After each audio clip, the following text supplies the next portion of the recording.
Welcome to Mystic Realms Recap. Please like, share, and subscribe. Enjoy today's episode. With each of their requirements set out on the table, their first stop would be the auction house to see what they can and can't buy. Once that's done, she'll message Chunyu about the stuff that they were lacking and ask Nantian to send it to her in the same package as her rebirth pills. Arriving at the auction house, they saw that it was lively as usual. After all, most would spend hours in the auction house looking for a good deal. Walking past the large crowd of people, Shiro looked for a spare terminal and started to search up the items. This is a little troubling, she muttered with a frown. After doing a quick search of all the items that they needed, many were extremely expensive while others weren't even available. Solari Core costs 10 bronze errands, Ascendant Stone takes 15 bronze errands, and the Enhanced Demonic Source cost 15 errands as well. I'll need to order the Tempered Blade Essence and Hellfire Soul Gem through Lil Chun. As for the Crystallized Demon Essence, I'll need to buy some materials so that I can make that through alchemy. Shiro muttered to herself. It was expected that C-ranked class-up materials were expensive, but she didn't expect them to be this expensive.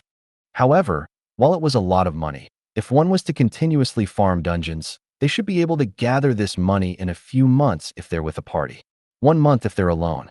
But, thanks to the slaughter she had committed before coming back to the faction, she had more than enough money to buy everything she needed. In total, she had 8 silver and 47 errands in her system. While it may be very little for what a level 85 could earn, Shiro guessed that the woman must have stored most of it in her faction bank so that it may be used in the future. Even then, 8 silvers were plenty. Shiro, what are errands? Madison asked curiously. A higher form of currency. Since monsters drop a lot of money, people had a new currency in place to balance things out. $1 billion would be a single bronze errand. So Lyrica's Solari Core is basically $10 billion. Shiro replied while purchasing all of the items. In addition to this, she had also purchased 2 sets of materials for the crystallized demon essence in case she fails the first try. Walking up to the counter, she completed the transaction and handed them the items. Now then, let's head to the dungeon. Shiro smiled. Which dungeon are we going to clear? Lyrica asked curiously. I was thinking that we should fight a level 60 dungeon since the boss has plenty of health. That way, Sylvia can heal for longer. Shiro replied. Heal a boss. Sylvia tilted her head in confusion. Well, yeah, bosses naturally have plenty of health. Since Lyrica and Madison don't take too much damage, you just have to heal the boss continuously to fill the requirement. Shiro explained. You can do that. Sylvia was uncertain since she had never heard of healing a boss to fill your requirement. Normally, one would kill the boss as fast as they could and not the other way around. Trust me on this. Shiro smiled. Leaving the auction house, they made their way to Thunderlord's Cavern, a level 60 dungeon where the boss's battle strategy is heavily dependent on magic. So, do you want me to help you reach the boss quickly, or would you rather fight the monsters yourselves? Shiro asked. Fufu, you haven't seen us fight in a while, have you? Well, I can say for a fact that we've improved our fighting standards massively in the time that we've been away. Level 60s aren't too much of a problem for us. Lyrica chuckled as the other two nodded with confidence. Oh, well then, let's see what you've got. Shiro smiled. Entering the dungeon, Shiro had Een and Lysandra stand by her and do nothing while the other 3 dashed towards the first group of monsters. Yuan Tian, how has Lyrica's training been? Shiro asked, gesturing for the butler to show himself. She has been progressing nicely, my princess. Or shall I say, your majesty. Yuan Tian kneeled down in front of her. Spare me the majesty crap. It makes me sound like an old woman. Shiro chuckled. Understood. I must say though, I've underestimated Lyrica a lot. When I first saw you with her, I had ignored her efforts due to your talent, princess. But now that I had some time to train her, I can say that she is by far one of the most hardworking people I've ever seen. Yuan Tian praised with a smile. Is that so? Well, let's see what she's got in store for me then. Shiro smiled and turned towards the trio. Currently, they were facing a level 60 Thunder Wolf, a monster known for its incredible speed. However, the 3 weren't phased at all. 6-fold enhancement. Sylvia chanted as 6-tier, 3 magic circles rotated around her staff. Activating Defense Knight, Madison raised her shield and slammed it against the ground. A deep red aura enveloped the wolf as his bloodshot eyes locked onto her. Come, she grinned. Asterisk Ra. Pouncing towards her, lightning flickered off his body and attempted to zap Madison. Rebound aura. Asterisk boom. A thin golden veil covered her body and shield, redirecting the lightning back at the wolf.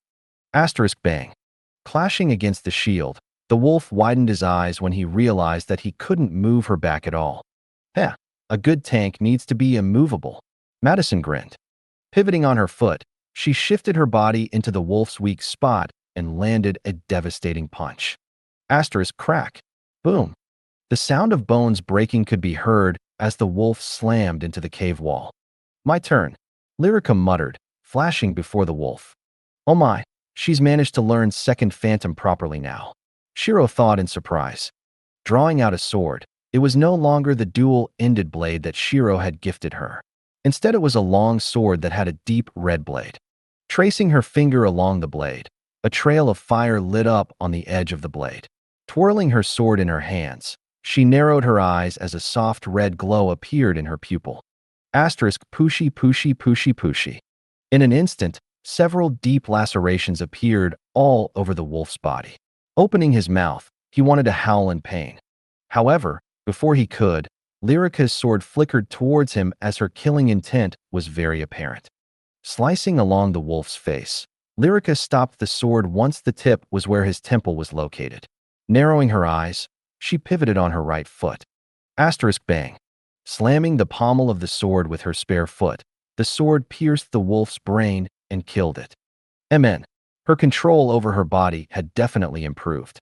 If it was the old Lyrica, this would never be possible unless she was using her hidden attunement. For her to be able to reach this standard without the attunement is quite a feat in itself. Shiro praised. Haha, princess, you've yet to see Lyrica in her best form. Yuan Tian laughed. Oh, is that so? Shiro raised an eyebrow. However, she knew that she'd get her answer soon. This was because wolves always traveled in packs.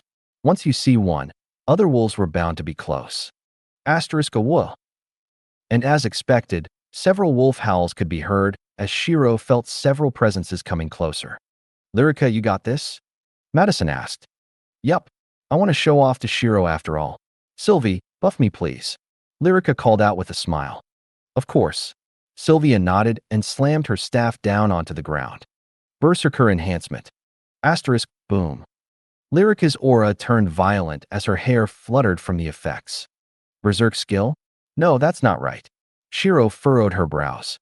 It's similar to a berserk skill princess. Sylvia can increase 2 stats areas by 20%. If she used this skill on you, you'll experience a 20% increase to your mana and another stat that you focus on. So a 20% increase to my INT and AGI then. Shiro muttered in surprise. And does Sylvia experience any backlash? She asked. None. It's just that the mana needed for the skill is always 40% of her total mana. Even then, she could just use a mana regen buff on herself. Yuan Tian replied with a smile. That is indeed helpful. Shiro nodded. Looking back at the fight, she saw that Lyrica was surrounded by 10 wolves with each of them being at level 60. Seeing the confidence in her eyes, Shiro knew that Lyrica could handle this. Rose Blossom, Sanctum of Blazing Thorns. Thorns sprouted out around her in a 50-meter radius and tangled up all of the wolves. Forming a cage of sorts around them, Lyrica twirled her sword and stabbed it into the ground. As if injecting a stimulant into the plants, the thorns started to grow and stab deeply into the bodies of the wolves. Ignite, she commanded. A light appeared in the wolves' bodies as they slowly bloated up. Asterisk, boom. Exploding into a mess of flying flesh and blood, all of the wolves were dealt with accordingly. An AoE that can kill level 60s instantly, I'm impressed. Shiro smiled and clapped her hands. Even if it was the result of being buffed by Sylvia, being able to cross-class tiers and insta-kill a monster was still impressive. While I took inspiration from what you normally do, expect that I don't. Well, target that area. This skill targets the weak internal area and explodes them from the inside out. Even if it doesn't pierce the skin, it'll explode on command, dealing as much damage as it can. Lyrica explained. So anything the thorns touch becomes an explosive? Lysandra asked curiously. Yup. Lyrica nodded. MN, your AoE potential is good. But what about your one-to-one? For the next wave, don't use any AoE. Sylvia, you're free to buff her some more. Shiro smiled. Got it. Sylvia replied with a smile. For the next few waves, Lyrica had taken the spot as the vanguard and killed everything that appeared before them. Madison didn't even need to help her out as Lyrica focused on her footwork along with attacking them on their weak points. Not only that, she improved her mana control tremendously. She was able to condense fire mana into a thin layer on her sword, which dramatically increased her cutting power. For her to improve this much, even Shiro had to admit that Lyrica had improved far beyond what she had expected. You know, some parties don't want to party up with us since our contributions were simply too high for them to get anything beneficial out of it. So we've mostly been a party of 3. Madison chuckled. Well, dungeons are primarily for money and EXP. If you want armor and equipment, most would go to raids. Shiro replied as her eyes continued to look at Lyrica's fighting form. With her current fighting standard, Shiro estimated that she could control around 40 to 50% of her body individually. While it was nothing compared to what she could do, it was still much better than even some geniuses that just prioritized using skills and mana. They don't realize that the moment someone shuts that down, they're just like fish on a cutting board, waiting to be killed. It's only when your base performance is also excellent that you can truly be deemed as a genius. Arriving before the boss room, Shiro cracked her neck and grinned. Now then, since you girls have shown off your power, it's time to demonstrate mine. But we already know about what you can do, don't we? Lyrica tilted her head. Ha ha, I've always been suppressing my power. I'll just expose a bit more today, okay? Shiro replied with a laugh. As she stepped into the room, her horrific aura burst out of her and enveloped the entire room. Thunderlord LVL 60 Boss. HP 80 000 000 /80 000 000. MP 100 000 000 /100 000 000. The Thunderlord was a giant humanoid covered in lightning armor that was similar to what people would wear if they used element armor. Standing at an astonishing 3 meters tall with a giant halberd in his hands, the Thunderlord looked like a general that was about to head to war. Lightning celestial armament plus lightning element shift. Lightning flickered off Shiro's body as her hair shifted from white to blonde. Asterisk, boom. Crashing against the ground, the once majestic Thunder Lord looked at Shiro in horror. Just her aura alone was enough to suppress him. Cracking her knuckles, Shiro flickered in front of his face. Enhanced strength, demonic power, force multiplier, upgraded might of 1,000. Stacking as many strength-increasing skills as she could on her ring that she created, especially ones that increased it by the percentage, Shiro punched the Thunder Lord in the center of his head. Asterisk, bang. Quickly bracing themselves, the girls stopped themselves from being forced out of the room. Looking up, they couldn't see anything in the boss room since it was filled with dust. But once it settled, they widened their eyes in horror. Thunderlord LVL 60 Boss. HP 138 200 /80 000 000. MP 100 000 000 /100 000 000. Implanted against the wall, the Thunder Lord had blood pouring out of his orifices. A part of his skull had caved in as he was knocked out entirely. Wasn't she supposed to be a magic-based monster? The 3 questioned as they started to doubt their own strength. Especially Madison since she was strength-based. Heal him, Shiro commanded. Sylvia quickly nodded her head. Slamming her staff into the ground, she first applied buffs to herself so that her healing prowess increased. Aiming her staff at the boss, she activated her best healing spells. A green light appeared on the boss's body, but the healing speed was quite slow. Let me help you out a little, Shiro said as she secretly created a bracelet. Life Fire's Blessing LVL 50 Purple. Plus 200% healing effectiveness. Plus 40% mana requirement. Plus 6,000 mana regen. Passive skill. Gift of Mana. Mana regen is increased by 30%. Life Fire's Blessing. Healing effectiveness is increased by 50%. Adding some mana coils in the hidden compartment, she had enhanced the bracelet to focus on regenerating mana along with increasing healing potential. Not only that, due to the sheer amount of equipment she had recycled, she was able to enhance it to the point where it increased the healing effectiveness by a whopping 250%. It should be known that healing accessories that were available for level 50 healers could only increase healing by 50% at best. And yet, Shiro was able to create one that increased it by 250% with the help of her life fire. Amen? What is I? Holy sh*t, where did you get this item? Sylvia shouted out in shock as she felt like she had just had a heart attack. Language. Also, it was a drop that I got from the quest. Its durability is rather low, so I don't know how long it'll last. Shiro shrugged. She lied about the durability so that she could shatter it whenever she wanted. Can we just keep this item instead? Isn't it a waste to use it on the boss? Sylvia asked as she felt reluctant on using such a precious item. Items were meant to be used. If you don't use it, what's the point of having it? Shiro replied. Plus, I have another one of it dash. I've equipped it. That was fast. Raising an eyebrow, Shiro glanced back at Sylvia, who had equipped the bracelet before she could even finish her sentence. With the bracelet increasing her prowess, Sylvia had a euphoric expression while caressing the bracelet. Huh. She panted in excitement and started to cast healing spells one after another. I saw nothing, Shiro thought to herself and decided to avoid giving Sylvia powerful healing equipment if she could help it. The boss's HP increased at a visible pace. His eyes regained some color as he looked at the demon like Sylph Queen in front of it. Round 2. Shiro grinned and cracked her knuckles once again. Bang. ###. After Sylvia had healed all the HP points that she needed, she told Shiro that she could kill it now. Making an OK sign with her hand, Shiro walked over to the mentally broken Thunder Lord and crushed its skull completely with a punch. Lyrica, Madison called out quietly. Yeah, I feel pity for the boss. What about you? I feel the same.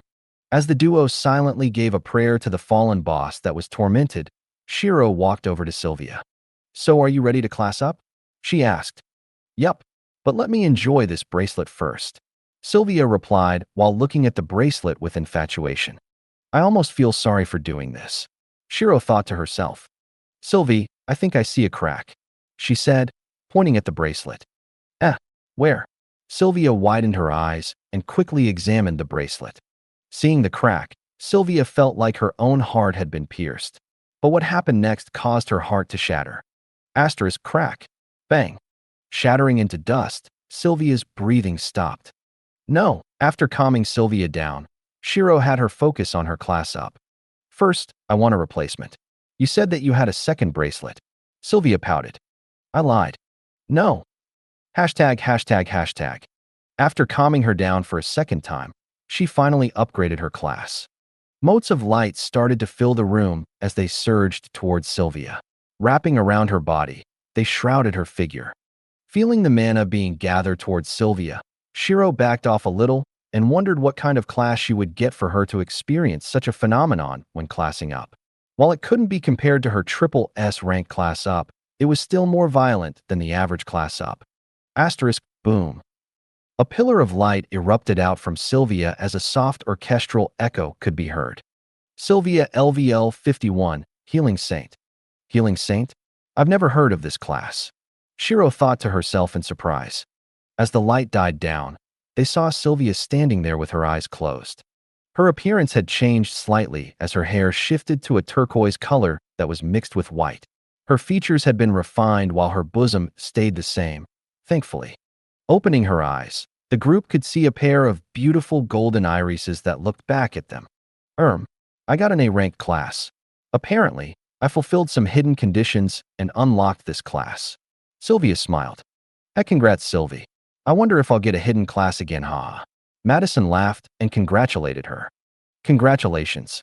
Lyrica followed up with a smile. What skills do you have? Shiro asked. Aren't you supposed to congratulate me first? Sylvia's lips twitched slightly. Congratulations?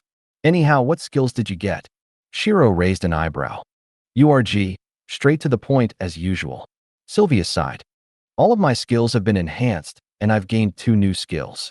The first skill that I got is a healing skill, Touch of Grace. When activated, I can rewind all the damage you received in the last 5 seconds. In addition to this, you'll also gain a shield that's proportionate to 50% of your total health. Sylvia explained. Oh, let's give it a try, Shiro said as they furrowed their brows in concern. What do you mean? They asked. I mean this. She smiled. Asterisk crack. Hitting her shoulder, she sent force through her left arm and shattered all of the bones. Now give your skill a go. $pound, $. Why did you shatter your arm? Sylvia cried out in shock and quickly activated her skill. A golden radiance wrapped around Shiro's arm and reverted it back to what it was like 5 seconds ago. Not bad. The activation time's pretty good too. What's the cooldown? Shiro asked nonchalantly. It was as if she hadn't just shattered her left arm without a thought. 20 seconds. But goodness, doesn't it hurt to shatter your arm? Sylvia replied, suppressing the urge to smack Shiro on the head. Not really. My pain tolerance is quite amazing, you know. Plus, even if the skill didn't work as we expected, I still have my life fire to heal me. Shiro chuckled and summoned out a spark of life fire. Even so, By the way, Shiro, you must remember to hide the life fire when the elves come. They would do everything they could to take it away from you. Lyrica reminded with concern. Haha, don't worry. I know what I should and shouldn't do. Shiro waved her hand dismissively. As if, in your mind, what you should do is probably pierce them and end them when no one is looking. Lyrica rolled her eyes. Shiro said nothing. Nice. Anyways, second skill is a buff skill. It's called Limit Break Aura. Basically, it increases your best stat by 40% for 1 minute. No backlash. The best part is, I can stack this together with my Berserker enhancement. Sylvia smiled and gave them a victory sign with her fingers. So 2 stacks of Berserk without actually using your skills. Interesting. Shiro nodded her head with appreciation. Since that's the case, why don't we test this out as well? I'll see how high my INT can go, she suggested. All right. What's your current number? Sylvia asked. With all of my passives and set bonuses included, I have 44,550 points in my INT stat. PFFFF. All 3 of them widened their eyes in disbelief. You have 44,000 points in 1 stat? Sylvia asked. Yeah, I do have a triple S class after all. The passive point gain per level up along with usable points will naturally be higher than the average class. Shiro explained, not understanding why this was so shocking. If they knew of her point gain when she was in her old world, they'd be scared stiff. What about your lowest stat? Madison asked as the corner of her lips twitched in shock. That would be my defense stat. I only have 10k points in that area. 10,000 points in your weakest stat. Oh my word. Sylvia muttered as she understood that she shouldn't even be surprised anymore. Well, here goes. She sighed and twirled her staff, slamming it into the ground. She activated all of her buff skills onto Shiro. With a mix of the 6-fold enhancement, Berserker enhancement, Limit Break Aura, and her other skills, Shiro's INT stat was able to reach an astounding 68,250. Not only that, but due to the effects of her monster title, her 68k worth of INT points was equal to around 136k. Such an amount was simply inconceivable for a level 60 to possess. What's your INT now? Sylvia asked. Around 68,000 points. Shiro replied while clenching her fists. She could feel the mana coursing through her body and vitalizing every part of her. Even Nimue, who was residing in her mana realm, was basking in the feeling of being flooded by such an incredible amount of mana. As I thought, having a support class is a must. Shiro smiled in satisfaction. Anyways, since Sylvia has classed up, we'll leave the dungeon. You 3 will spend the next 2 days doing C-class dungeons to try to increase Sylvia's level while I go get the items that you need for your class ups, okay? She suggested. That's fine with me. Lyrica nodded. After finding a suitable dungeon for the 3 of them, Shiro made her way back to her room. During this, she sent Chinyu a message regarding the items that she needed. His response was as follows. Chinyu, I'll tell the branch master to include it in your shipment. By the way, he had found something that will help you hide your identity in the Elven continent. But While it is powerful in terms of hiding your stats, he said that you should still be cautious. Shiro, don't worry about it. How much do I need to pay? Shinyu, Branch Master said that you can just think of it as extra rewards for being able to complete the previous task amazingly. Shiro, bootlicker. Shinyu, please don't be like that. My life depends on how you treat him. Shiro, ho ho, so if I treated you better, he wouldn't kill you then? Grin. Shinyu, that you know that it will only accelerate my death. Spare me please. Shiro, nope, good luck surviving B** starred Tian, Lil Chun. Chuckling softly, she put the phone away and ignored his messages of protest. Arriving in her room, she set out the materials that she had bought from the auction house. To make the crystallized demon essence, she needed to fuse demon cores, corrupted essence, crystallizing agent, demonic plume, and demon's blood through alchemy. Flexing her fingers, a nanotech alchemy table appeared in front of her. There were countless engravings and runes on the surface of the table as she traced her fingers over one of the runes. VRRRR. A low hum could be heard as the magic circles slowly lit up with a soft glow. Placing the demon cores in the center of the table, she set the corrupted essence along the first ring of runes. Flexing her fingers, she controlled her mana to grab hold of the other materials. She couldn't fuse them all at once after all. If she did, she'll just be courting death. Taking a deep breath, she activated the fusion process. Boom. Mana surged around her room as lightning flickered off the core. Melting the corrupted essence into liquid form, it wrapped around the core and started to solidify. While this was happening, she recreated the formation once again, but replaced the core and essence with the demonic plume and demon blood. Flicking her wrist, the fusion was almost done instantaneously as it was almost flawless. Due to her high degree of control over mana, alchemy was a walk in the park for her. Naturally, that was limited to the simple to intermediate items. High-tier items would need a lot more time and dedication. Looking at the two Tier 2 materials that were floating on the table, she pushed them towards each other and used the crystallizing agent as a catalyst for the fusion. TZZZ. A blinding light filled her vision as she was able to complete the item in one go. A black orb sat on the table as the surface was engraved with feather marks that seemed to have blood pumping through the lines. Crystallized demonic essence. Looking at the item, Shiro sighed in relief. She had concerns that her technique may not be as good as before, but her worries were for naught. As long as her mana control was good, she could essentially brute force her way through the process. Storing the item away, she disassembled the alchemy table. Now then, with that out of the way, it's time for weapon manufacture. She grinned. Since she was going to the Elven continent that was potentially filled with level 100 enemies, she had to make sure her weapons were up to date. It was clear that she couldn't rely on her sniper all the time since it only showed its true power if she aimed at someone for a long period of time. Outside of that, it was weaker than her shotgun. The problem with this was that she was in a slightly awkward spot. Her level was too high for the conventional guns to be useful, but she was too low-leveled for the high-tech guns to be within reach. But it wasn't as if she was completely out of ideas. She could move parts around and upgrade her pistols, but that had its own risks. It was akin to installing a motor on a bike. Depending on how powerful the motor was, it could break the bike easily if one was not careful. Flexing her fingers, she created the normal hand cannons that she would use. It was in its base form and had no modifications such as mana coils. A normal hand cannon that she created right now was enough to heavily wound a level 60 boss, such as the Thunder Lord, but couldn't kill it. The gun would need some modifications before it could compare to her physical strength with all of her strength-enhancing skills stacked on top of one another. I could change it into a rail cannon type hand cannon, but it would become too bulky. In that case, I should just make a shotgun. But that's not what I want. I need something that's small and fast. While it can't do as much damage as the shotgun or sniper, it should be something that can take care of small fry or anyone within a few levels of me. Nothing less. She thought to herself.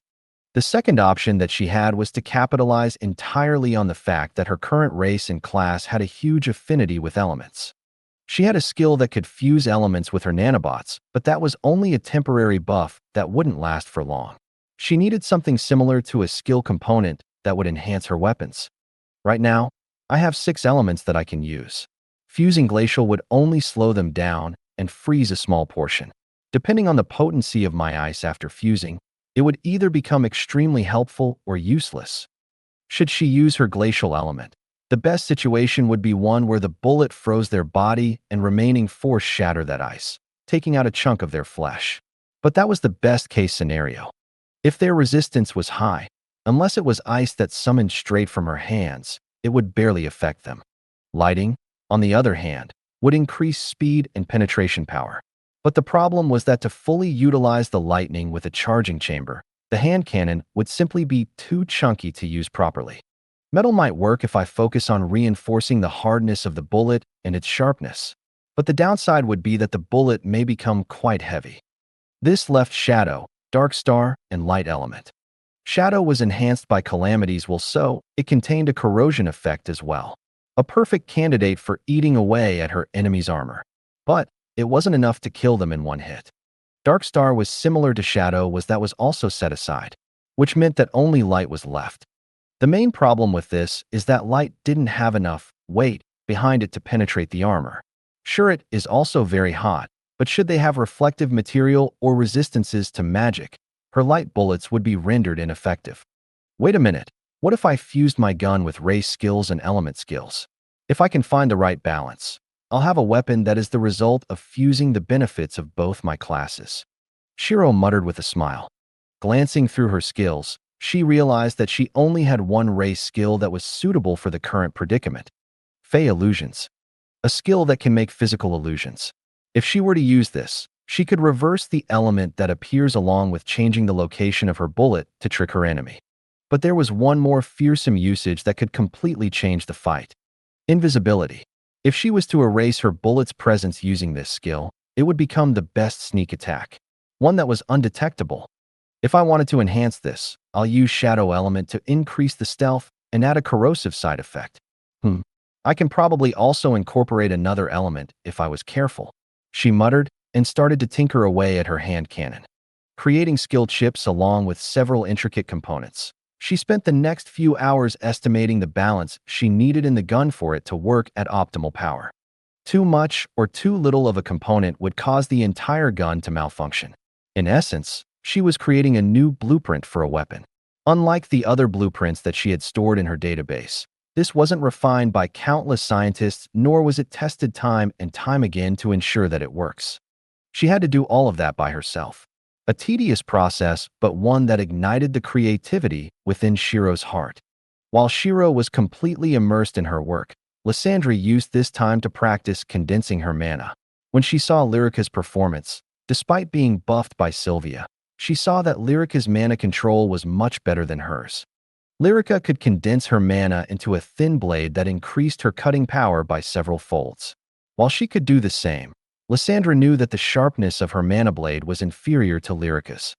Her pride as a level 60 made it impossible for her to take this sitting down and thus urged her to improve her mana control at a greater pace than before.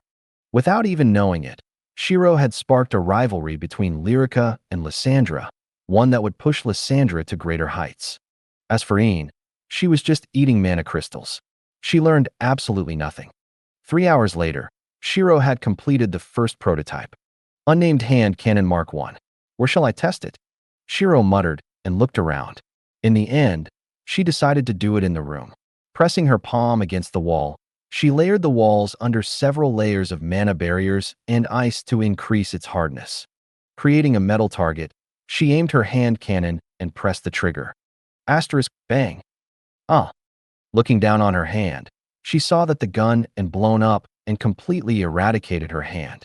Well, *T. She muttered, activating life fire and regenerated her hand. Scratching her head, she sighed and sat back down to tinker away at the hand cannon. Mark 2. Failure. Calibrations regarding the charging chamber were too weak. Mark 3. Failure. Overall chassis couldn't hold the power. Must lower the power stored or increase the power of the chassis. Mark 4. Failure. Mark 5. Failure. Mark 6. Mark. As she continued to experiment, 2 days had passed. Heiss. Unnamed Hand Cannon Mark 251. Testing. She sighed tiredly. Despite her excitement, it was still frustrating to constantly make tweaks only for it to not work in the end. Pressing the trigger, she half expected it to blow up and launch shrapnels at her face much like Mark 149. That one caused her to almost throw the gun out the window in anger as it had targeted her face. Asterisk bang. Crack. Widening her eyes, she looked at the metal dummies that had been eradicated. Mark 251 success. She muttered as her lips curved into a smile. All that's left is to find the golden ratio and enhance its power to the limit.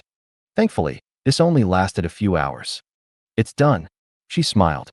The gun was colored a metallic dark gray with deep red energy flowing through the gaps.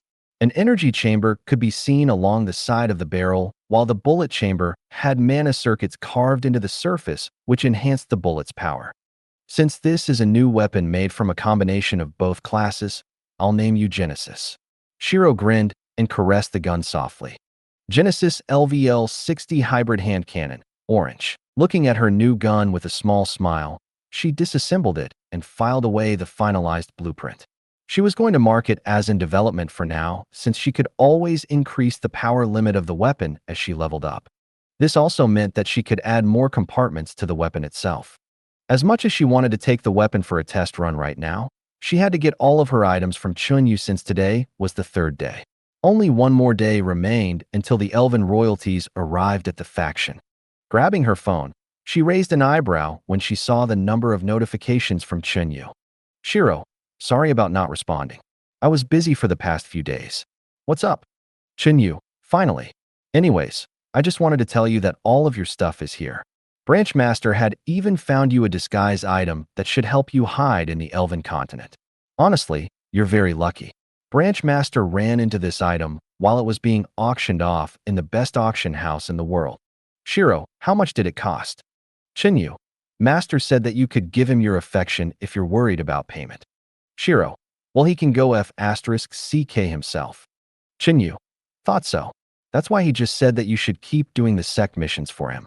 There are a few that you can do in the Elven continent, so this is perfect timing. Shiro, alright. Just send me the tasks by text, and I'll check them out later. Are you at your room right now? Chunyu, yeah, I am. Shiro, got it. I'm coming over now. This time, make sure you don't sully my pure maiden eyes with your little brother, okay? Chunyu, F***CK. If you could be called a maiden and pure, the girls in brothels would be goddesses. Shiro, hee Lil Chin. If this how you should be treating me? Remember what B***starred Tion wants to do to you. Chunyu, of course I do. If I offend you, I'll lose my ass to your hands. If I offend the branch master, I'll lose my ass to a lot of people's hands. It's a goddamned lose-lose situation. My princess, be considerate please. Shiro, Fufu depends on your behavior Lil Chin anyways. I'm coming over now. See you soon. Chunyu, see you later. F***CK. What did I do in my past life to be involved with a calamity like you? Shiro, some would call it a blessing. You know it's not often that you can meet someone like me, grin. Chunyu, don't make me hurl. I'm closing the chat now. See ya. Smiling to herself, she put the phone away. Do you two want to come with me, or are you going to practice some more? Shiro asked with the latter half of the question directed at Lysandra, since Ian isn't doing anything right now except eating. I want to stay here and practice some more. I feel like I'm on the verge of condensing my mana to the next level. I should reach Lyrica's level soon. Lysandra replied with a smile. Amen.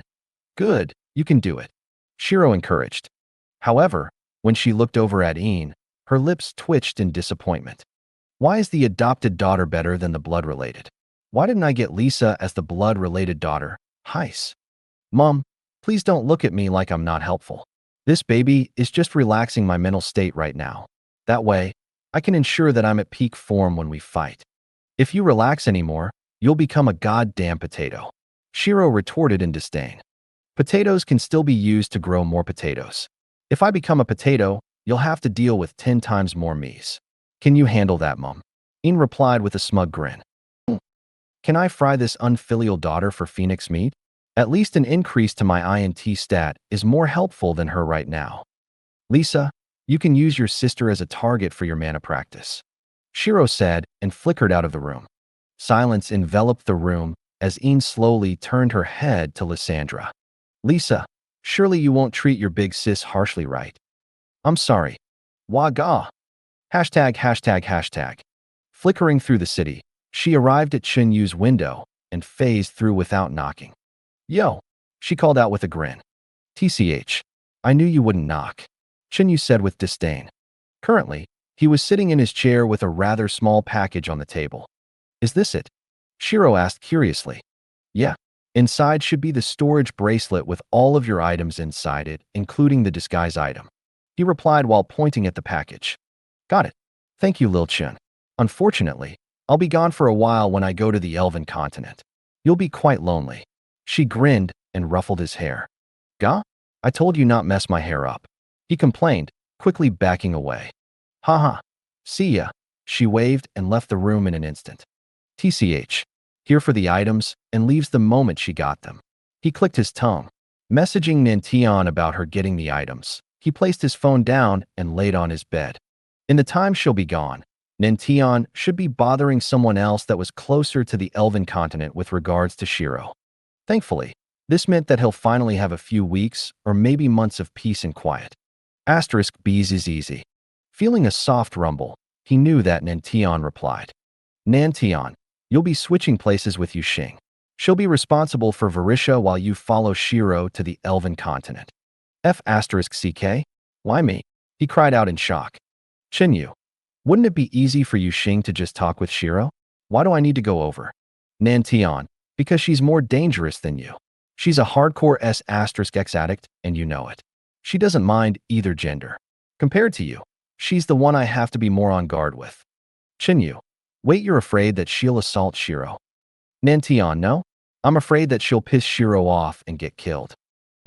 Chinyu was speechless since he knew that the aforementioned situation was indeed possible. If Yuxing was to see Shiro's beauty, she'll definitely try to lay her hands on Shiro. But the result of that would only be death since Shiro wasn't one to just let that happen. Chinyu, so you don't care about my life? I can get killed at any moment too, you know. Nantian, you'll be fine. At worst, you'll lose your life. At best, you'll lose your ass. Chinyu, my ASS is just as important. User Nantian has gone offline. Your message wasn't seen. Damn it. Resisting the urge to cry, Chinyu wanted to turn back time and reject the mission of coming to Varisha when Nantian had asked. If he did, he wouldn't be trapped between an impenetrable wall, Shiro, and another impenetrable wall, Nantian.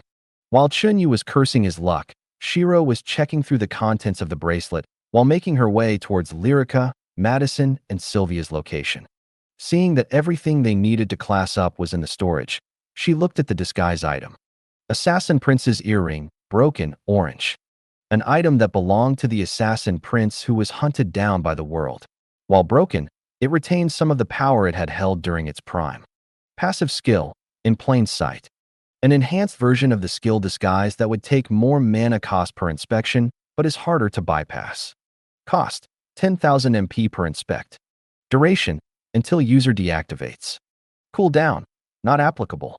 Looking at the earring, Shiro raised her eyebrows slightly. Despite being broken, it was still an orange-ranked item. Not bad. My disguise skill is pretty good already. Since this is an upgrade version, it'll definitely help out in the Elven continent. She muttered with a satisfied smile. Flexing her fingers, she recycled the item on the spot. With the skill, in plain sight, stored in her database, she could create a host for this item at any moment she wanted. But the best she could do right now would be to disguise their levels since the Royals would have probably done some research on them. Since Lyrica and Madison haven't leveled up yet, they can disguise themselves to remain at the peak of D class so that they can lower the enemy's guard a little. She thought to herself. Either way, she needed as much help as she could get before going to the Elven continent. Arriving at the dungeon, Shiro waited for the party to leave the dungeon first since she wasn't able to join their party midway. Thankfully, she didn't have to wait long. Yo, she smiled and waved her hand. Ah, hey Shiro, do you have the stuff now? Madison asked after greeting her. Yup, let's head inside first. Shiro stood up and partied up with them. Looking at Sylvia's level, she was rather pleased. Sylvia LVL 53, Healing Saint. Despite being a healer, her leveling speed had been quite impressive for her to be able to reach level 53 in the time that she was gone. It was equivalent to 1 level per day of farming in the dungeons. A feat that would make many adventurers jealous since that kind of leveling speed was hard if you were in an average party. Since EXP was distributed through contribution, the less party members that you have, the more EXP that you would receive. Shiro's leveling speed was a lot faster since she was only in a party of 2 since Lysandra's level was synced up to hers. It was only Een that was leeching off her efforts now. Alright, let's do this inside the dungeon since it may attract too much attention out here. Plus, I need to tell you something important. Shiro smiled. Entering the dungeon, she snapped her fingers and encased the entire area in ice so that the monsters couldn't attack them out of nowhere. Not that it mattered to begin with since Shiro could take care of them easily. First off, here are the items that you need. We'll class you up first. She handed them the items and backed off slightly. Looking at each other, Lyrica and Madison nodded their heads and activated their class up at the same time. Asterisk, boom. 2 pillars of light shot up into the air as one was red and the other was black. Feeling the mana converging towards the both of them, Shiro curved her lips into a smile. Judging from the amount of mana being gathered and the phenomenon, it should be at least an A-ranked class up, Shiro thought with a smile. However, a golden radiance suddenly appeared within Lyrica's pillar of light. Hidden class. Shiro raised an eyebrow in surprise. Aren't hidden classes supposed to be rare? Why the hell are they picking it up like veg from a marketplace? She thought as her smile faltered slightly. She was grateful, of course, but she was confused as to why they were getting hidden classes so easily. The answer lies in the golden radiance that had fused with the red light. If she knew the source of the light, she'd know what was the catalyst to Lyrica's change in class.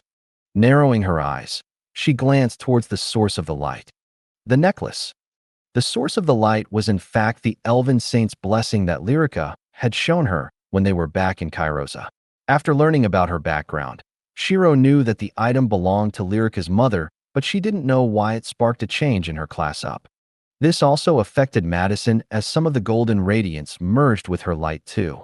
As their class ups were completed, Shiro quickly checked their stats. Lyrica LVL 51 Ascended Blade Dancer. Madison LVL 51 Demonic Shield Berserker. I've got an S-rank class. Lyrica opened her eyes in surprise. Lucky you. Mine's just an A-ranked class. Madison replied with a smile. After their class up, their features were enhanced slightly, much like what happened to Sylvia. Lyrica's bust had been increased slightly, while Madison's entire physique seemed to have been compressed.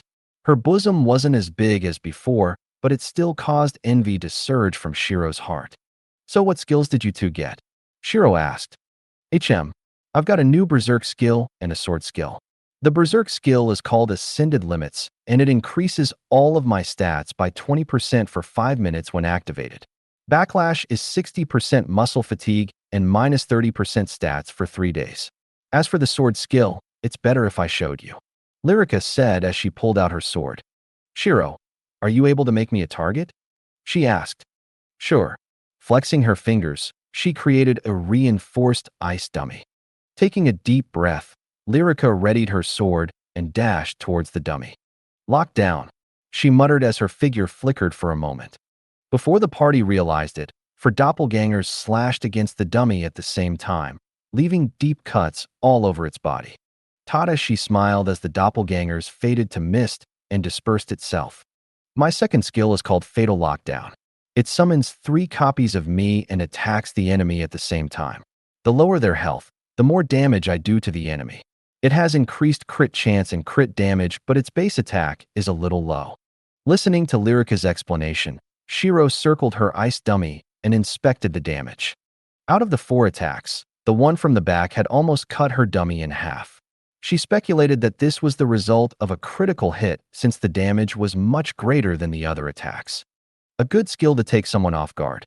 Make sure you reserve it as a trump card or your opening attack should their attention be away from you. Shiro smiled. Got it.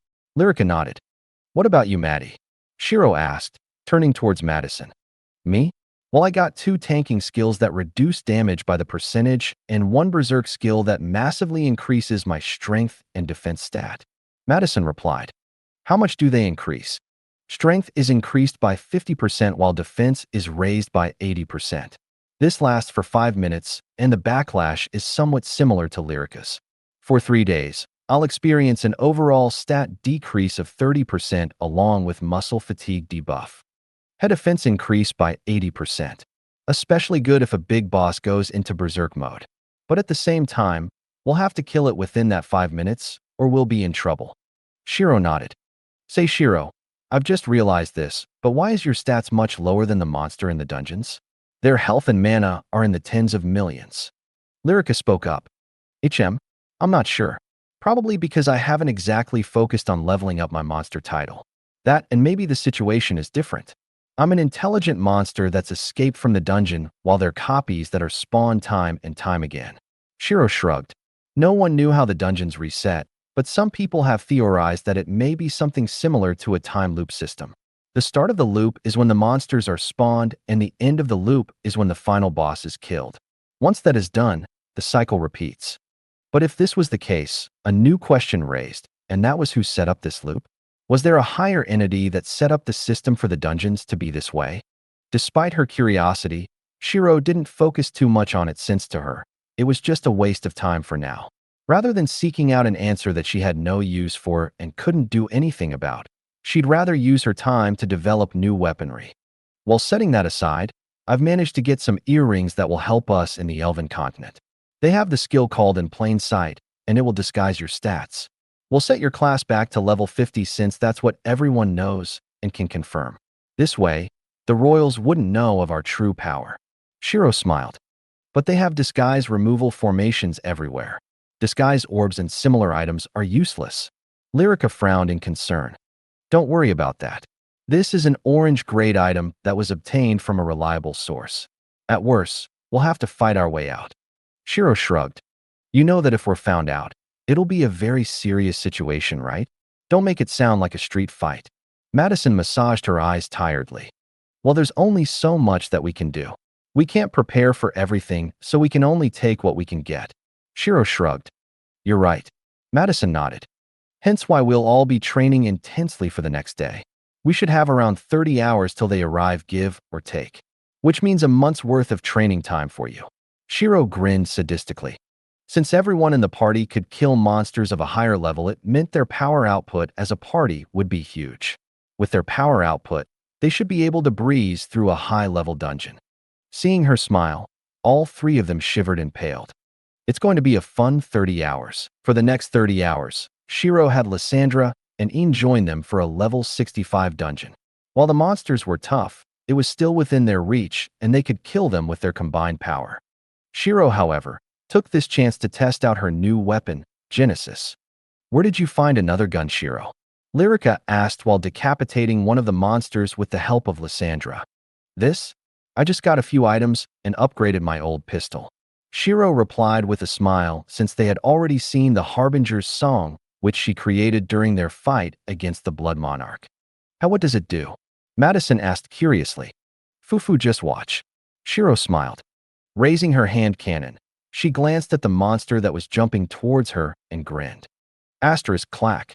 Changing the type of bullet that she wanted to use, she pulled the trigger. Asterisk bang. Piercing into the monster's body, the bullet shattered apart into tiny shrapnels that were enhanced by both light and dark star element.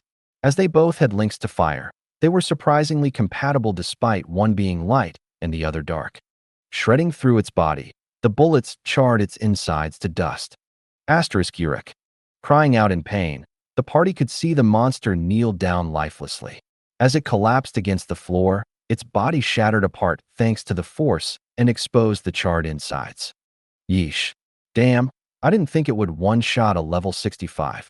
Madison muttered in surprise. Well, I'd say it's more of an overkill right now. I can probably kill a level 75 in one shot since the power of my bullet scales up to my INT stat. Shiro replied with a smile. Changing the type of bullet once more, she fired her gun towards the 3 enemies that wanted to ambush Sylvia. Asterisk Poochie Poochie Poochie. 3 needle-sized holes could be seen as it pierced their heads. However, despite the entry hole being the size of a needle, the power of the bullet couldn't be underestimated. This bullet was one that specialized in penetrating defenses, reinforced with a mix of metal and shadow element.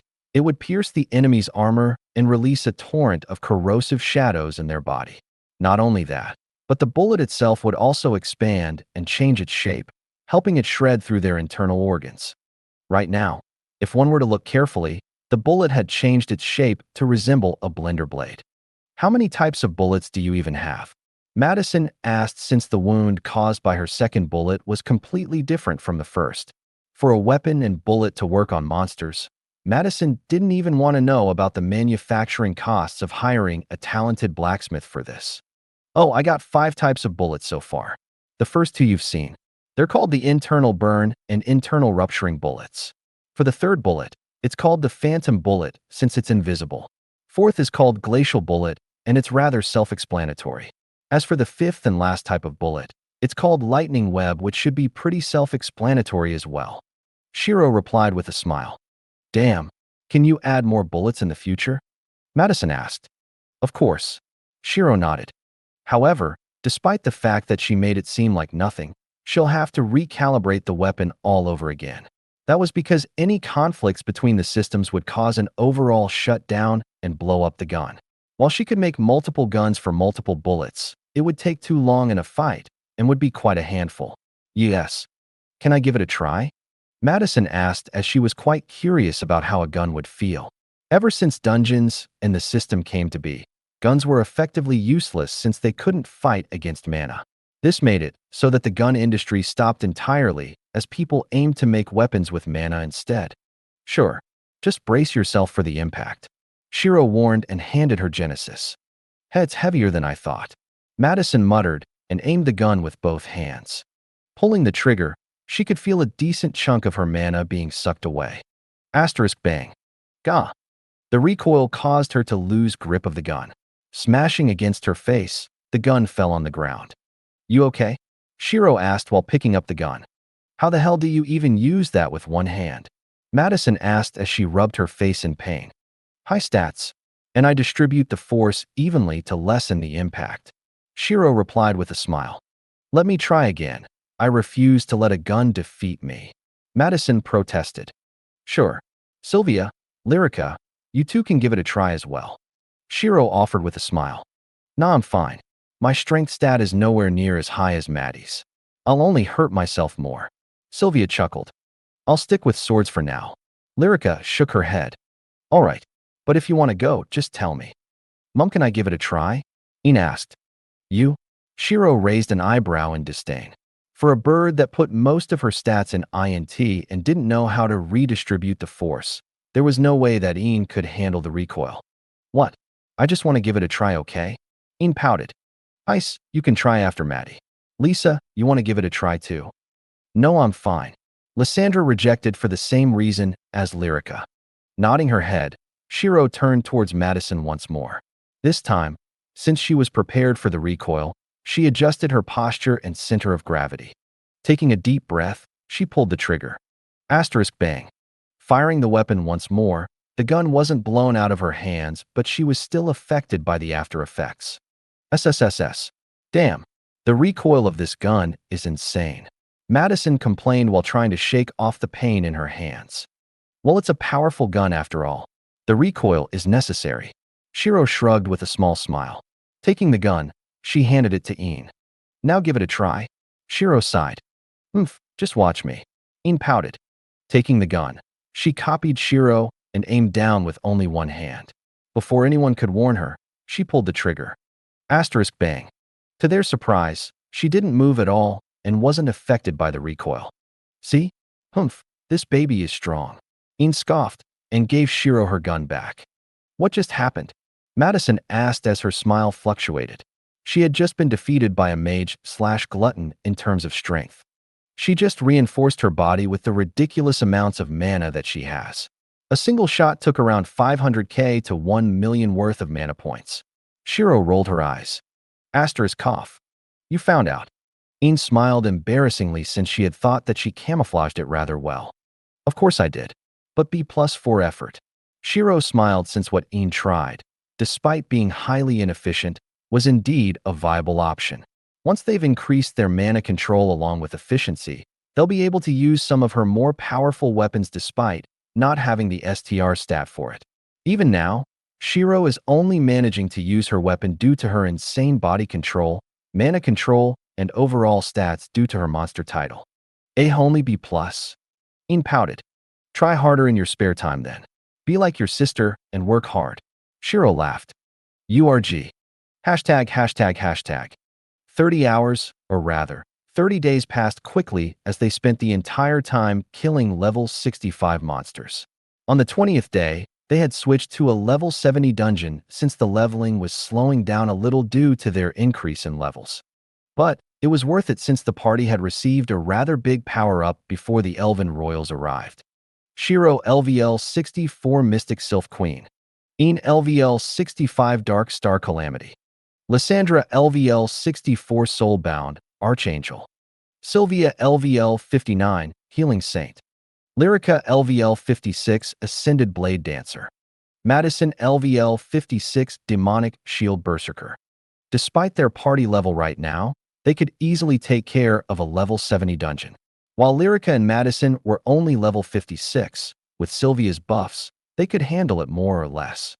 Alright, I think it's time that we make our way back to the faction. The Royals should be turning up at any moment now. Shiro smiled, leaving the dungeon with their level masked back down to their level 50 state. Shiro saw Chunyu waiting outside. Why are you here? Shiro raised an eyebrow. The branch master told me to follow you to the Elven continent to assist you. He sighed. His face looked like a person that had just been told that they'll die. Seriously? You don't have to. Shiro frowned slightly.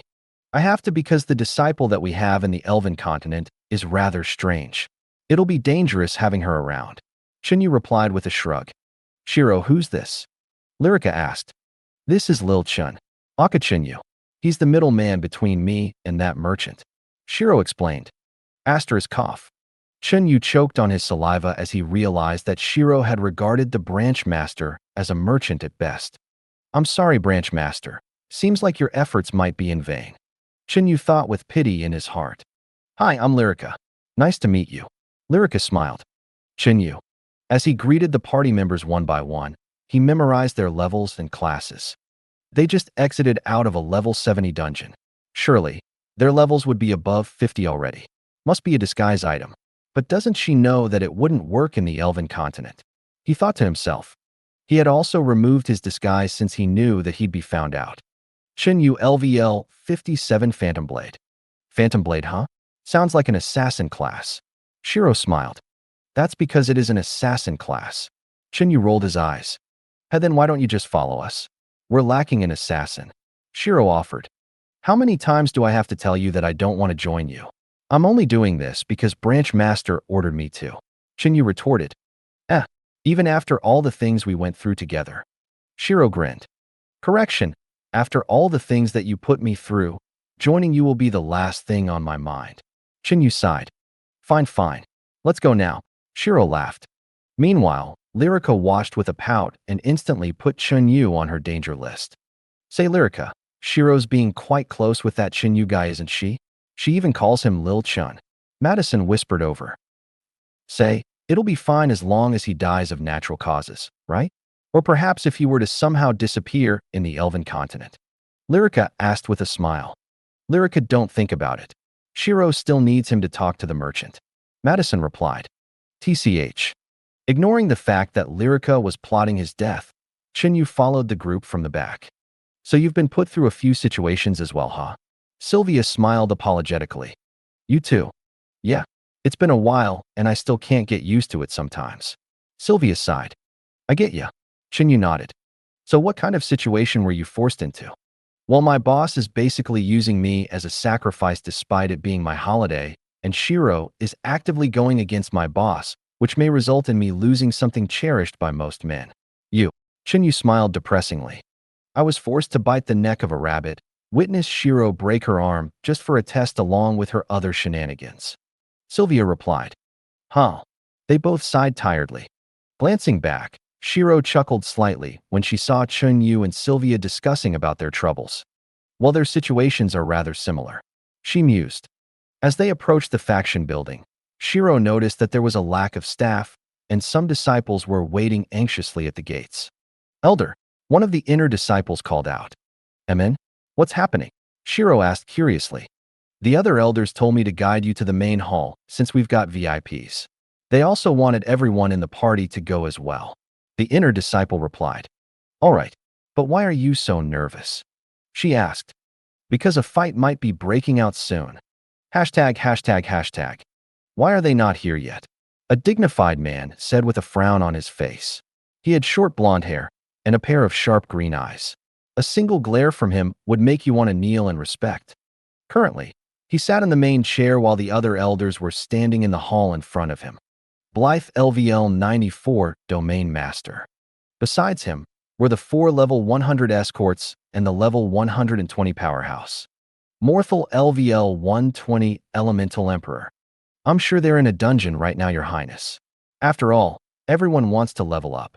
Freya bowed as she had a frown on her face. Umph, you sure that my sister didn't just run away in fear? He frowned. Asterisk bang. No, she wouldn't. Shiro called out with a smile as their party walked in without fear. Looking at the man sitting in the main chair, she realized that he must be the Elven Royal. Blythe Wallenstein, huh? She thought. Royal brother. Lyrica called out after a small pause. Sister. Blythe nodded his head slightly, but couldn't take his eyes off Shiro. We were in a dungeon, so we couldn't get any news about your arrival, Your Highness. Shiro chuckled and bowed politely. Oh, no need to bow. Blythe called out instantly. Wait, could it be that the prince took a fancy to Shiro? Freya thought curiously. Thank you. I believe that you're here to pick up my friend Lyrica, am I right? Shiro asked with a smile. Indeed I am. He nodded. Seeing all 7 members of her party, including Chinyu, he narrowed his eyes on Een, who seemed like a younger version of Shiro. Could she be her younger twin sister or something? He wondered. If I may be as rude to ask, why has Your Highness come to collect her? Morthal narrowed his eyes as he frowned. People like them should just accept the royalty's decision and ask no questions.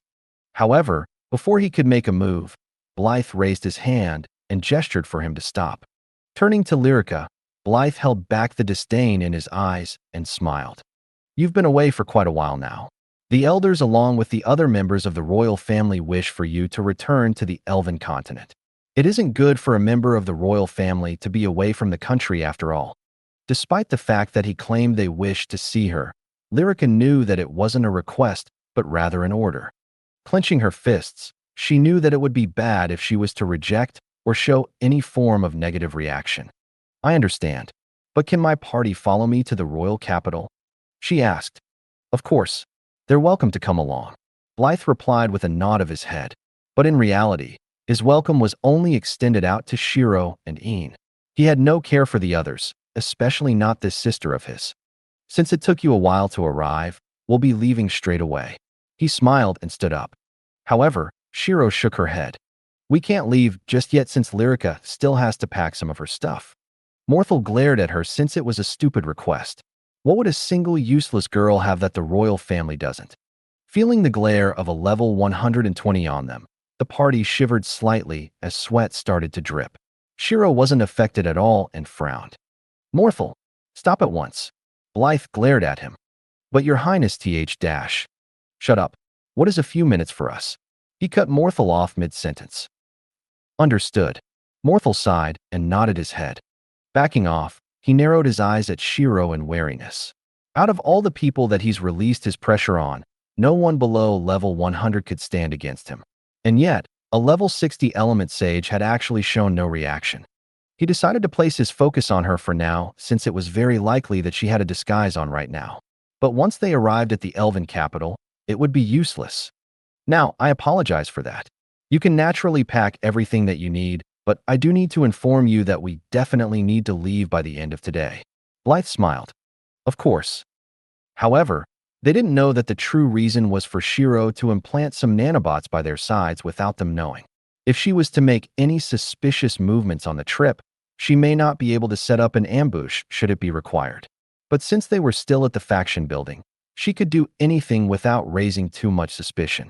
Hopefully, since they agreed on giving them some time to pack up, Shiro led the group out of the hall and had them retrieve their items. Een, Lysandra, come with me. Shiro called out to the duo. What is it, Mom? Take this and disassemble everything in the room. Shiro smiled and handed them small emblems. Okay. Lysandra nodded since she knew that Shiro was up to something. Smiling at the fact that Lysandra didn't ask any questions, she urged them to head back to her room first. Activating her Fey illusions, she had a copy of her walk out of the faction building. Hiding herself with all of the stealth skills she could apply onto a ring, she used Rift Walker and entered the room above the main hall.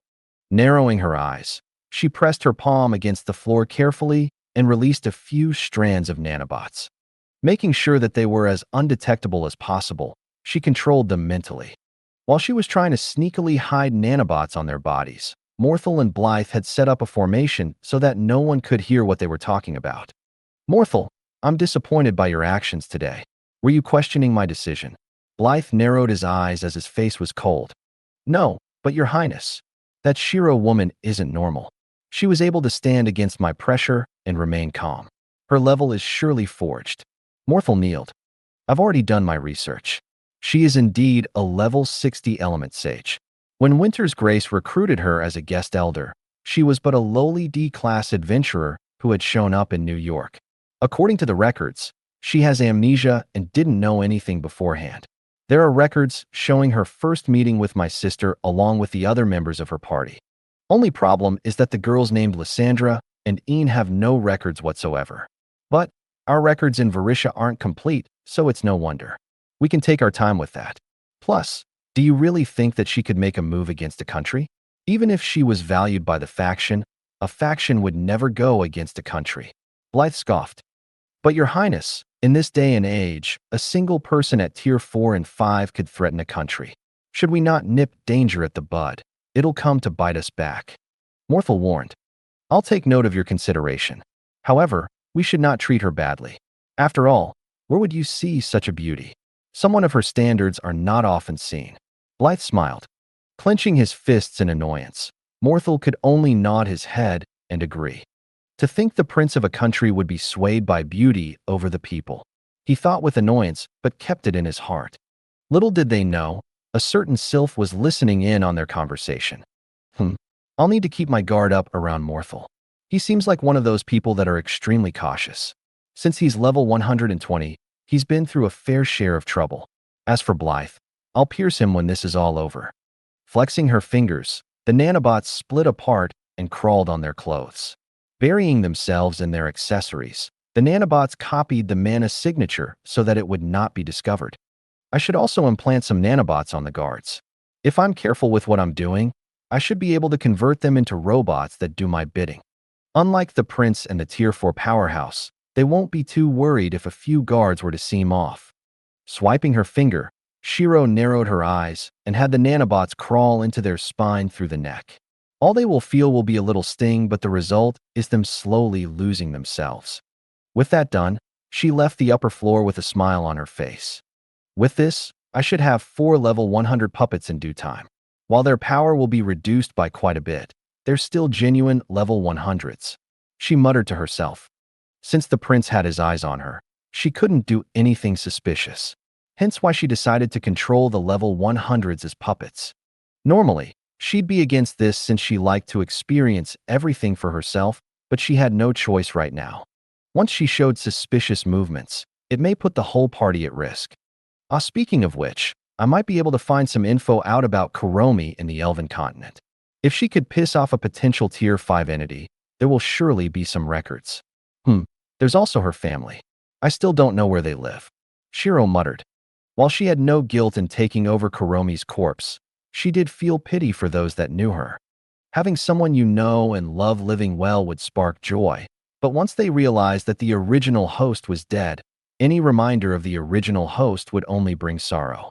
Shaking her head, she decided to cross that bridge when it arrived. ####. So are we ready? Blythe asked with a smile. Yes, we are.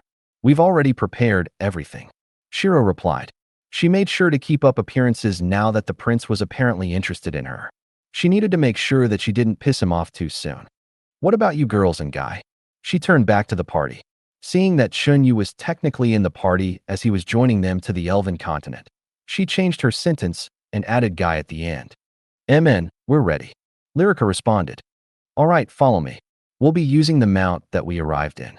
Blythe gestured for Morthal to lead the way. As they made their way to the mount, Blythe would constantly try to talk to Shiro, much to Lyrica's displeasure. However, Shiro gave her a small glance and gestured her to be patient. With no other choice, Lyrica could only sigh and look away. Both Morthal and Blythe noticed her movements and found it rather weird.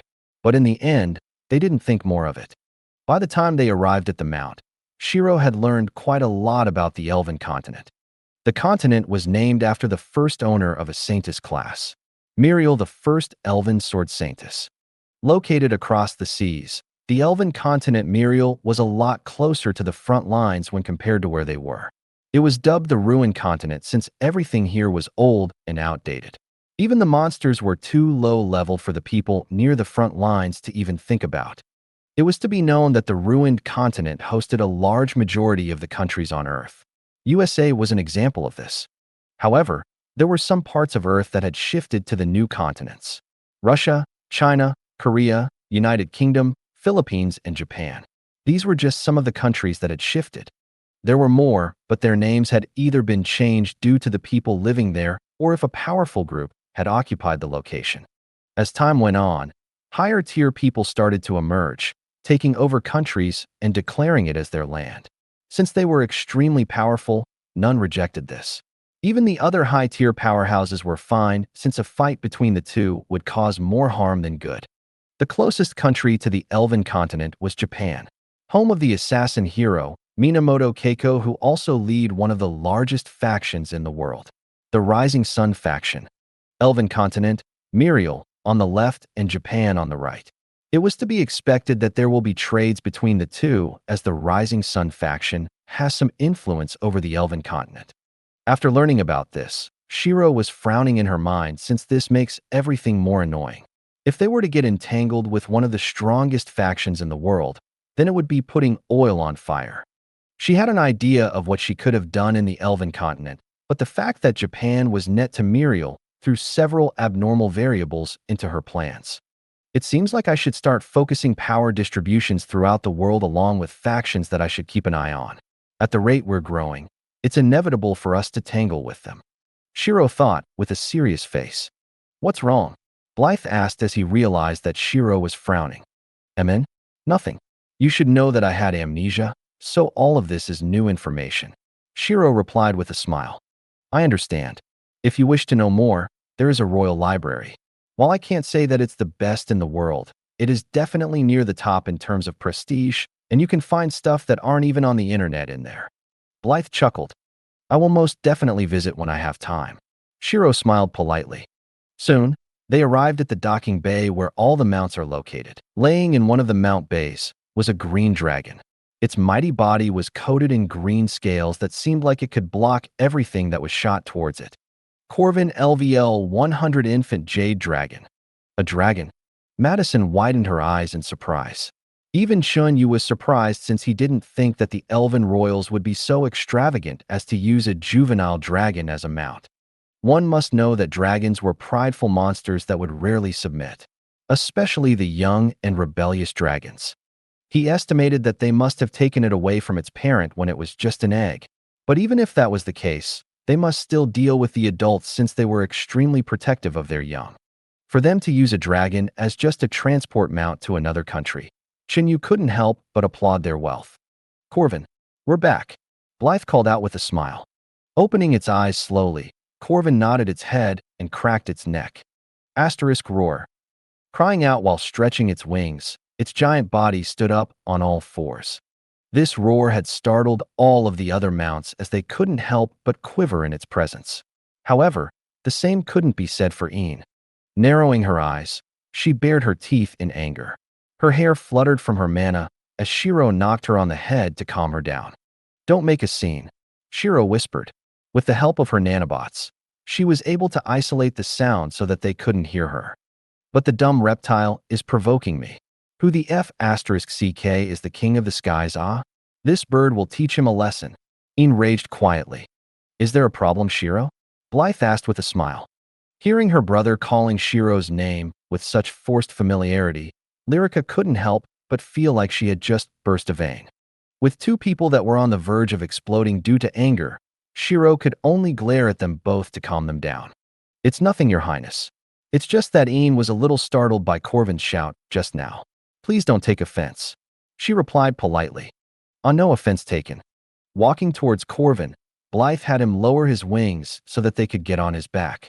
Ian protested about having to ride a dumb reptile, so Shiro could only compromise by having Ian sit on her shoulders. On Corvin's back was a small room of sorts that was decorated rather lavishly.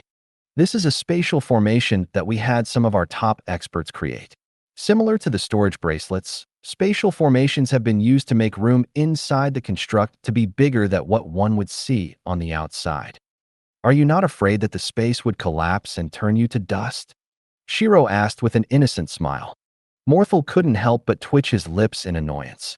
Despite the fact that she looked completely innocent while asking that question, the girl had basically cursed His Highness to die in an accident. "Haha, don't worry. We've already tested this time and time again. The space is not easily tampered with. Even if it was, it'll force everything out first before collapsing." Blythe replied with a laugh. "I see." Shiro nodded. However, as long as she destroyed the mana gathering formation and the circuits with her mana disruption bullet or celestial path, no backup plan would work. It would only reduce everything that was inside the room to dust. In a day and age where mana was basically everything, she was its worst enemy. Entering the room, they were shocked to see how big it was in reality. The spatial area was big enough so that it was akin to an entire floor of a flat. Modern bedrooms and decorations could be seen as holographic controls appeared in front of Blythe. Making some changes, he allocated some rooms and placed Shiro's room next to his. Lyrica's room was as far as possible from him, since he doesn't wish to interact with her if possible. If not for the fact that he wanted to put on appearances for Shiro, he would have her suppressed to the point where she couldn't talk and drag her to the capital that way. "Your names can be found in your rooms. If you need anything, just send a message through the AI," Blythe informed. Before we go to our rooms, can I share mine with the rest of the party?" "Of course, Chinyu can be by himself," Shiro asked. "MN, if that's what you wish, then of course." Blythe nodded. He had plenty of time to talk to her during the trip. But right now, he realized a problem. If he were to take Shiro back like this, there was no doubt that his older brothers would recognize her beauty. There was no way that he was going to allow that to happen, so he must make some preparations.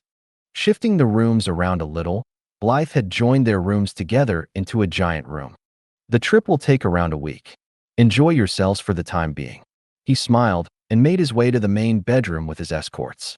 Morthal went to his own room as he had his own concerns regarding Shiro. Entering the room, Shiro had others make themselves comfy while she did some hacking by the side. Pressing her fingers against the tablet, she invaded the network and realized that everything was being monitored. Taking extra care to avoid the automated firewall, she set up a secret channel so that they could message each other without the worry of being spied upon. After all, despite her being able to set up a silencing formation, they were obviously going to notice if a large formation was being set up. Making a silent gesture, she passed them a small chip that can be placed on their phones to gain access to the secret channel. "Shiro, when we're talking about something sensitive or something that we don't want them to know, use this channel to talk. Otherwise, you'll be monitored." "Lyrica, wait, how did you even set up a secret channel to begin with?" "Shiro, I'm a hacker as a side job." "Madison, damn, what aren't you? You're so many things, Shiro. I'm going to lose count at this rate." "Shiro, haha, it's called being productive in my spare time." "Sylvia, should we tell Chinyu about this channel as well?" "Shiro, if he's that man's subordinate, he'll surely realize that he's being monitored. Hence why he'll be careful. That being said, Sylvia, is there something you'd like to tell us? What's been happening between you and Chinyu? You two have been talking quite a bit." Making eye contact with Sylvia, Shiro grinned deviously.